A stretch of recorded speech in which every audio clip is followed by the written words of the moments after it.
What is up? We got a lot to do today. I'm not going to waste any time. We're putting the LS1 together. Hopefully we're going to get the whole entire bottom end together today. Let's get started.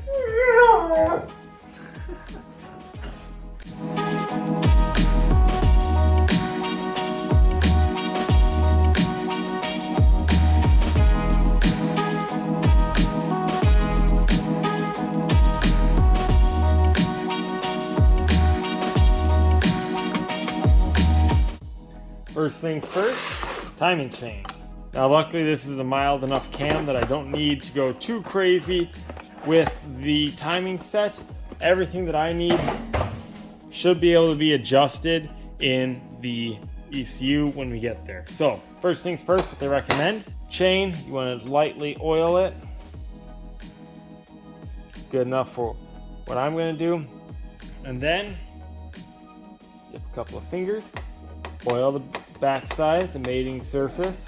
You may remember that this is the sprocket that I put on the crankshaft already. I threaded the crankshaft bolt back in because I'm going to use this to orientate the crank. So I'm going to sit here, put this on, and there is going to be a timing mark right here. I want that as close to 12 o'clock as possible. It should be cylinder 1, top dead center, which it is. That's good. With that up, I'm going to orientate my camshaft to about the 3 o'clock position. And we are going to grab our lightly oiled timing chain. Lenny, watch out. Just like that. And we are going to be a little bit tricky. Oh, okay. Hand on the back side so I don't push the camshaft out. Just like that. Thread these in so it doesn't pop off. And just like that, we are ready to torque these down, which the book says to torque them down to 18 foot-pounds. Now we're going to give her a good old rotation and get that spot back up to 12 o'clock, right about there. Perfect. Next up, it is oil pump time. Here you can see I obviously went with the Melling. This is an M295 HV. HV stands for high volume. I went for the high volume over the pressure.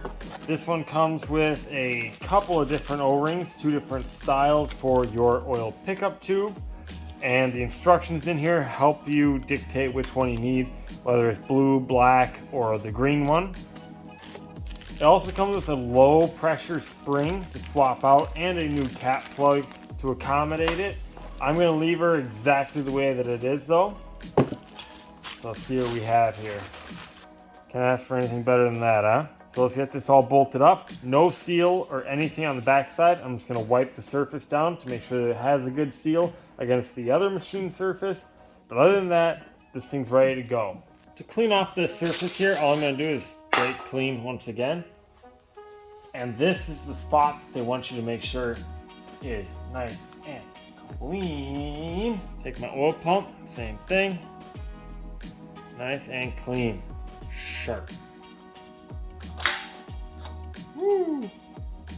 For this, since I'm running an OEM timing chain, I do not need to worry about spacing. And because it's an LS1, I don't need to worry about alignment. This should be spot on where I need it. These are going to be once again torqued down to 18 foot-pounds. Let's go add that torque wrench, get these all torqued down.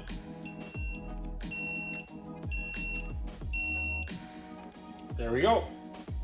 Time for the oil pickup.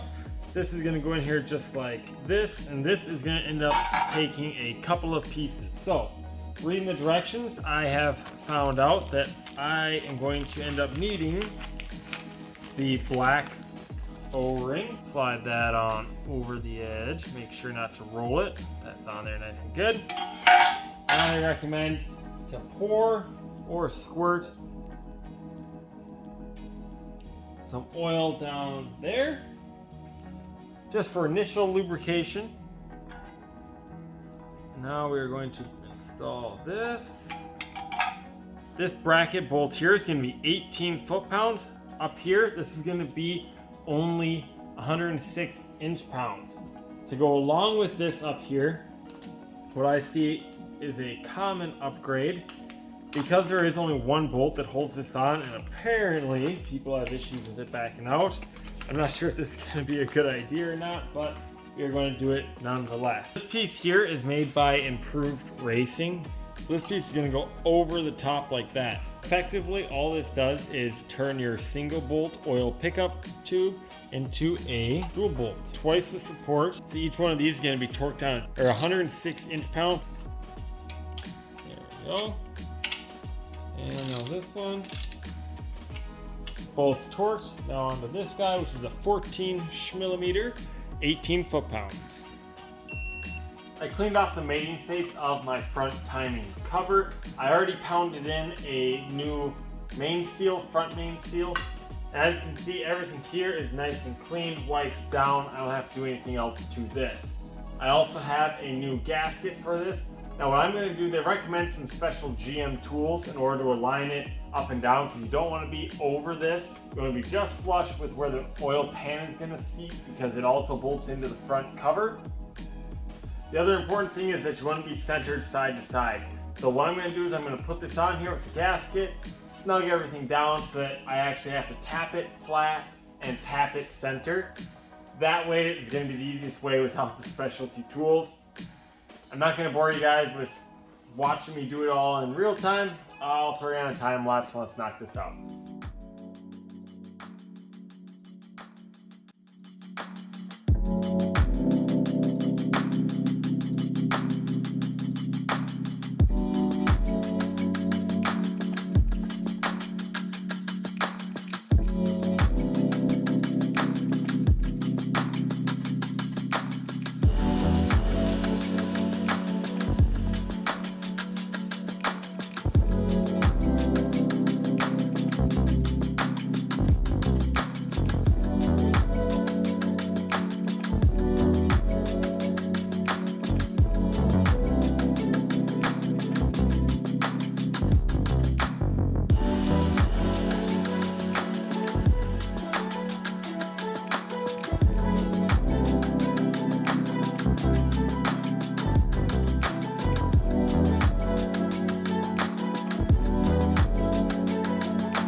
One thing to note is that with pans with this style where you have a front cover and a rear cover, a good idea to put a nice little bead of RTV over the mating surfaces, because you don't want any oil leaking out anywhere around there. So I just got done putting the rear cover on. I didn't bore you guys with filming it because it was a pain in the butt with it on the engine stand. It was really tight for me to fit my hands in there, let alone a camera. So I put the rear cover on, torqued all the bolts down to 18 foot-pounds, of course, again.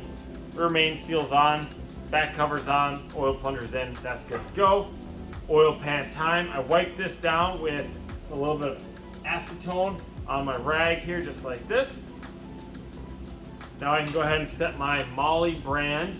That's what I went with here. Really like that brand. Molly oil pan gasket. It does have the spots so you can rivet it to the oil pan again, because the old one, the original one, was riveted to the pan. I'm not going to do that. I'm just going to lay it down on here like so. Grab my oil pan, which I just got done cleaning. I'm going to have to do a little bit of adjusting. I just need one of them to start. Tell you what, the biggest pain in the butt was going through, and each and every single one of these bolts I cleaned by hand. That was a pain in the butt. Now, for those of you that remember how I took this off, I ended up using this. I'm just going to do the same thing, run them down until they're touching, and then there is a specific torque sequence, so I'm going to go ahead and do that.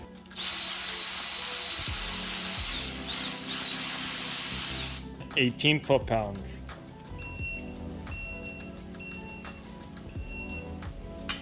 And I already did the two long ones in the back to 106 inch-pounds.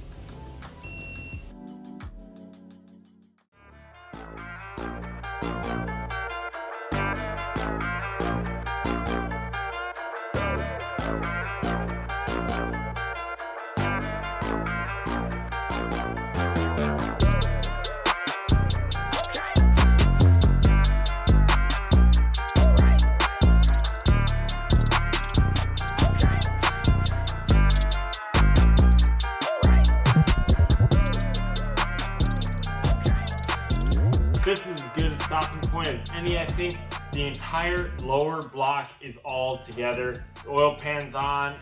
I mean, we've come so far in such a few episodes. I am incredibly excited. The next step is going to be starting to assemble the valve train, the lifters, the guides, the push rods, that stuff, which means that right after that, it's cylinder head time. Incredible. I didn't think we'd make it this far this fast, but we still have a bunch more to do, so you aren't going to miss anything. If you have any questions, comments, or concerns about what I've done today, leave them in the comments down below. If you liked what you saw, leave a like. If you want to see more of what you saw, subscribe. We'll see you guys in the next video. Bye-bye.